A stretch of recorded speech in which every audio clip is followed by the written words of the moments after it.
My mom had a difficult time when she was pregnant with me. She had to stay in bed for 7 months because of the risk of miscarriage. As a result, she refused to have another baby even though my dad wanted to. After I was born, they both used all their time and energy taking care of me. They organized their life around me. I'm not complaining about it because I had a great childhood and adolescence, but I wish they had some other interests too. 2.5 years ago, I moved to another city to go to university. After I left, there was a huge hole in my parents' lives. For 18 years, I was the center of their universe. They had no idea what to do with themselves after I left home. First, they got a cat, then a dog, then a parrot. My mom started taking art lessons. My dad started playing golf again. But none of it was enough. One day, I was on the phone with my mom. As usual, she was crying about how much she missed me, and I was trying to console her. All of a sudden, I had a great idea. Mom, what about adopting a child? If you're really missing taking care of a kid, maybe you could adopt one. This time, it could be a boy. You already raised a girl. It would be a new experience. The first thing she said was, "Sweetie, I'm too old to be taking care of a baby now."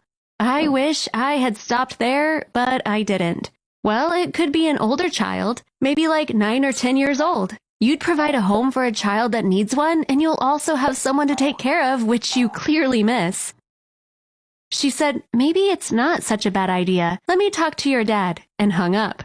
She called back half an hour later. She sounded very happy. "Your dad is very excited. We decided we're going to adopt a 10-year-old child, just like you said. We'll start looking into it tomorrow." I was so happy for her when I heard the news. I didn't know then that something terrible was going to happen to my family because of me.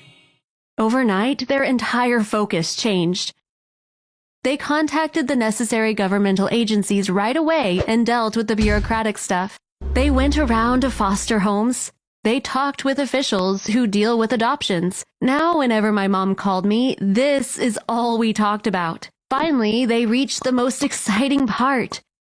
They were going to start meeting children that fit their criteria and then choose one to adopt. One day, I was sitting on a bench on campus, relaxing in the sun. I got a text from my mom. I opened it and saw a photo of a cute but shy boy smiling at me. Below the photo, it said, "Hi, I'm your new brother, Beckett. Nice to meet you." I called her immediately. She was so happy. She said that when they first saw Beckett, they knew he was the one they were looking for. He was so mature for his age. They didn't want to miss their chance with such a great kid, so they started the adoption process right away. My dad was so cheerful now that he had a son. "He's a perfect fit for our family. We'll give him all our love," he said, and I teared up. I got so emotional because I'm very close to my parents, and I had missed seeing them so happy.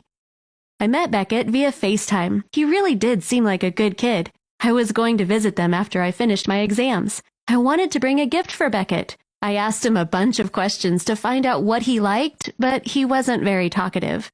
I felt like I was making him uncomfortable. Maybe he didn't like talking about himself. So I ended up just buying a game that I thought any kid would like. I met him a month later. But I was disappointed after spending some time with him. He was so arrogant, which is something I really hate. What my parents saw as mature behavior felt so irritating to me. I thought maybe he'll grow out of it to make myself feel better. Next morning, something weird happened. I was staying in the guest room because my parents had given my room to Beckett. This room had its own bathroom. I took a shower in the morning, then I was going to brush my teeth, but realized I left my toothbrush in my bag.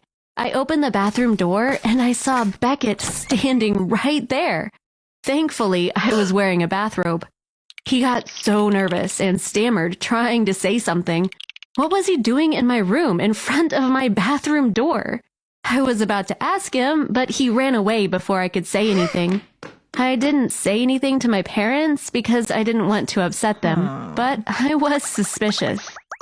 After breakfast, my mom and I were sitting in the garden. "Does Beckett have a family?" I asked. She lowered her voice. "He doesn't have anyone. In fact, he was homeless. 2 months ago, the police found him and placed him in a foster home. The officials didn't know anything about his past. We didn't ask so as not to upset him." I was surprised. Mom, this doesn't make sense. What do you mean they don't know anything? What if he is a runaway and he's lying about not having parents?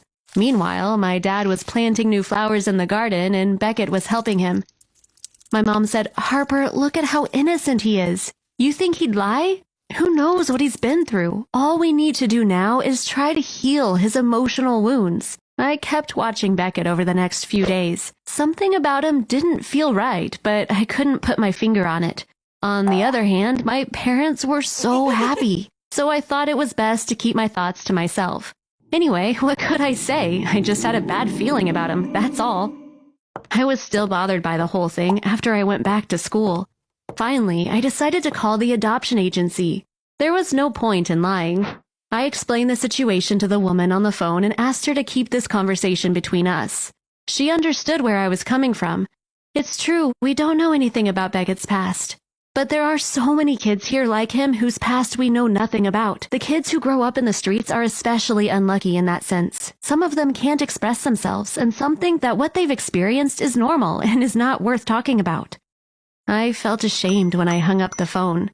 I looked at Beckett's photo. He did look innocent. My mom was right. All we could do now was to try to help him heal his wounds. I didn't want to keep feeling guilty, so I thought I would talk to him. I called my mom and asked for him. You loved him too, right? She said, sounding so happy. I had a hard time keeping the conversation going since I wasn't used to talking to a 10-year-old. I said stuff like, how are you? How is school? He didn't say much, so after 30 seconds, I ran out of things to ask. I had a friend in high school whose name was Beckett. He had once told me what his name meant. I remembered that. Do you know what your name means? It has a really beautiful meaning, I said. Right away, he said, of course I know it. It means warrior. I laughed. Don't be so sure. It doesn't mean warrior. It means stream, I said. No, he insisted. Earl means warrior. I was shocked. Earl? Who is Earl? I asked. He didn't reply. He stuttered like that day when I found him in front of my bathroom. I was right. He was hiding something from us. Even his name was fake. I didn't say anything about it then. I just said, I have to go to class. We'll talk later, and hung up the phone. I was shaking from anger. I thought his real name is Earl. Why is he hiding it? What could such a young child possibly be hiding?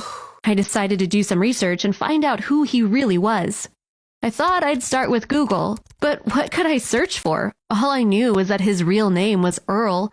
I typed in Earl and clicked search. Thousands of results came up. I was randomly clicking on things as I thought about what I could do. I ended up in Google Images. Suddenly, I had a great idea. I could upload his photo to Google Images and search for similar ones. I transferred his photo to my computer. Then I uploaded it to Google Images and clicked search.